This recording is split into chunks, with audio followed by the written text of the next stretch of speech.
We are now several weeks into the disappearance of Nancy Guthrie. And instead of more answers, we've been given something else, a letter. Not from investigators, but from the family.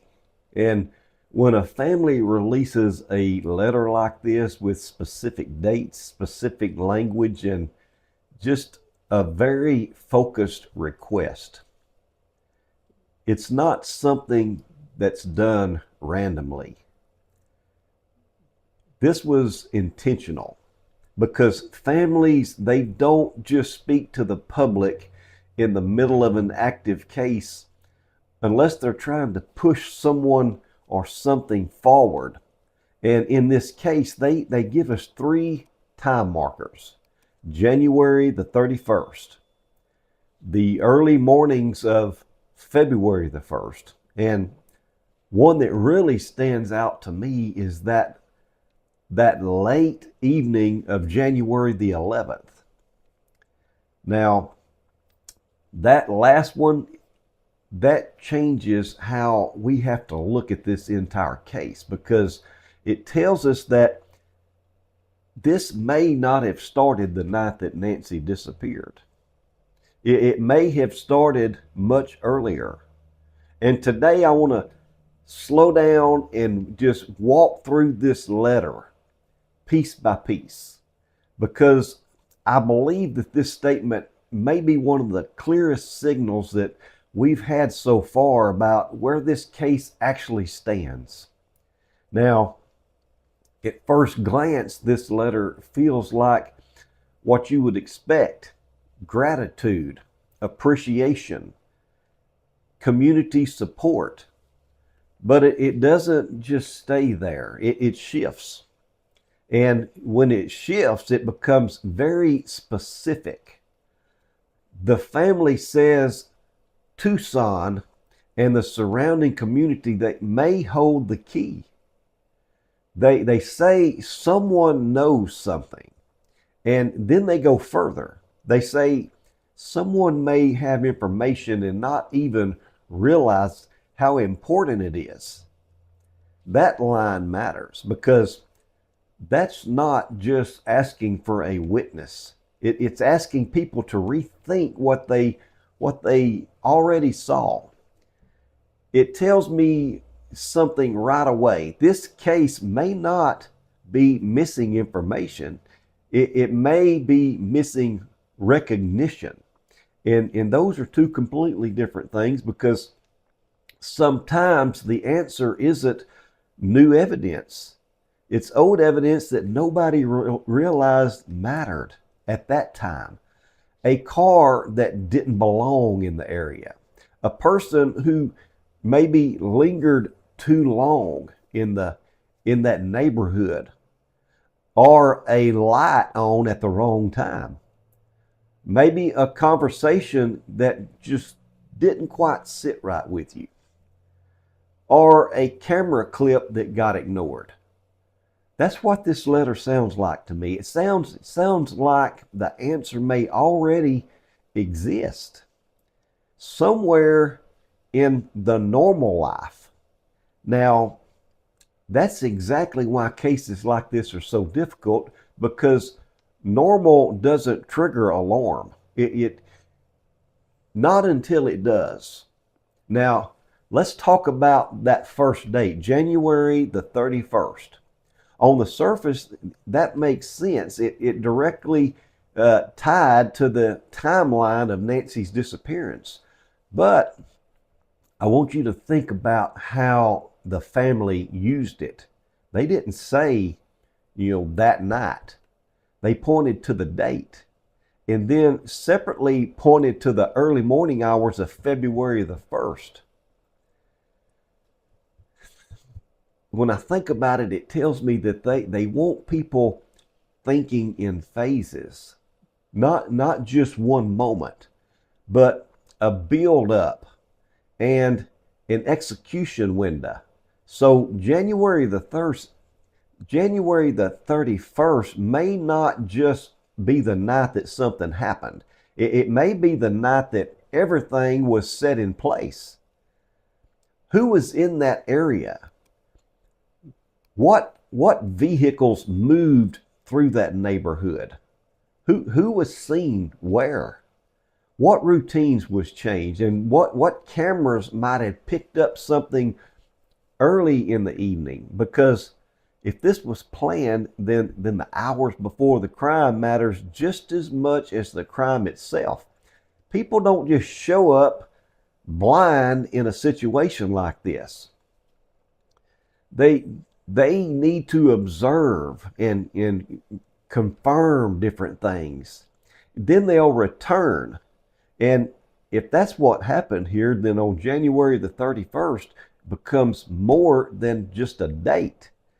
It becomes part of the preparation. Then the family narrows it down even further, not just February the 1st, the early morning hours. You know, that wording is precise in this letter, because now we're talking about a very specific environment, low visibility, low activity. Most people are asleep. Reliance on cameras instead of the human eye. That's this window. And if someone understood that, understood the neighborhood and the timing and the vulnerability, then this was not a random kidnapping. This was very much controlled, because those early morning hours that's when someone can move with the least resistance. So now the question becomes, who was awake? Who was out? Who was left? Who came back? And who got a notification and ignored it? Who saw something and dismissed it? Because that's what the family is asking. They're asking people to go back to that exact timeline and rethink it.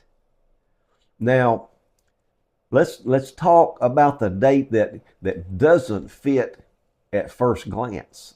That January the 11th.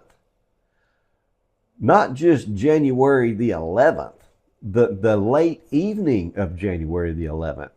This is where the letter shifts from important to critical, because now we're no longer looking at one night. We're looking at a possible earlier event. And that raises a serious question. Was there activity before the disappearance?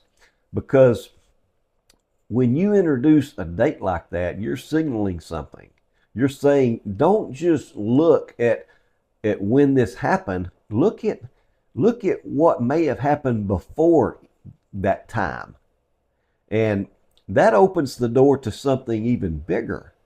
The surveillance, maybe casing of the neighborhood, a prior approach, or a test run.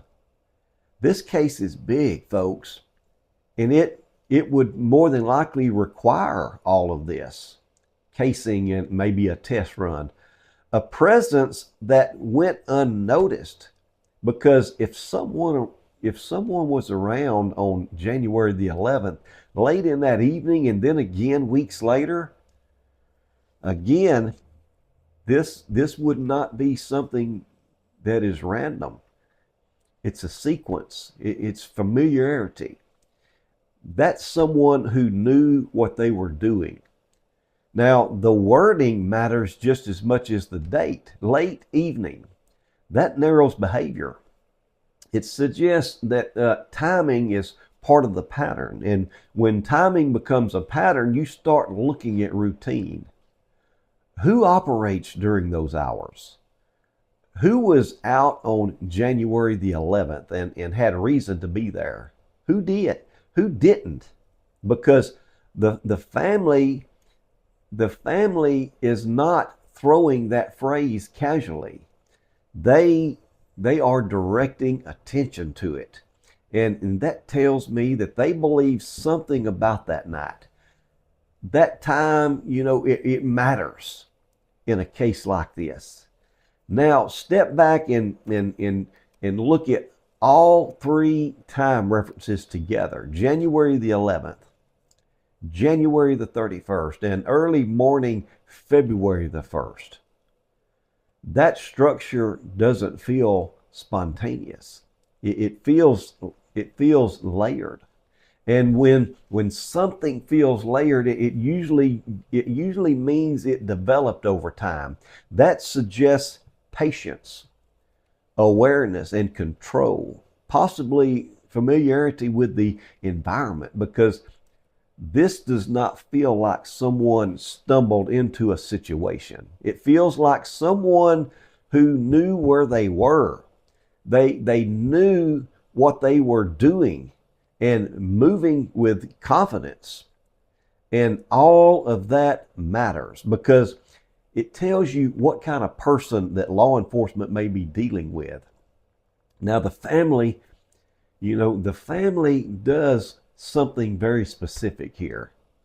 They ask people to check camera footage, journal notes, check text messages, and just observations and maybe conversations. That list is also not something that is random. That's behavioral evidence. That is memory evidence. It's people evidence, and it tells me that this case may live in small details, because small details, I promise you, the smallest detail can crack a case. It's not just what was captured, but what was felt, what was noticed, and what didn't sit right. That's where cases like this get solved. Now, when I say no detail is too small, I mean it. Because most people don't call in what seems normal. They talk themselves out of that. It's probably nothing. They already know. I don't want to waste time. And that's how information gets buried. But one detail, one memory, one observation, that can change everything. So when you step back and you look at everything in this letter, the dates, the wording, the direction, this is not just emotion. This is instruction. Go back, look again, think again, because something in there matters. And as we move further into this case, week after week, that matters more than ever. And before we close this out, I want to say something clearly. This case is moving. Whether people see it or not, there is movement behind the scenes. And sooner or later, the people responsible for this, they will be identified.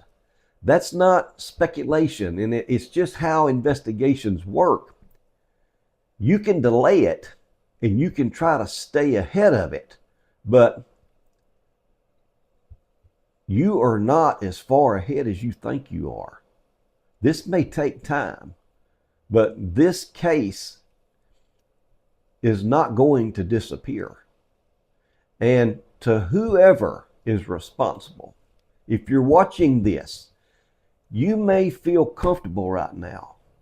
You may think that you've created distance, but that distance closes. And when it does, it closes fast. So prepare yourself, because when this case comes together, it's going to be a moment that you can't outrun. Now, I also want to acknowledge something important.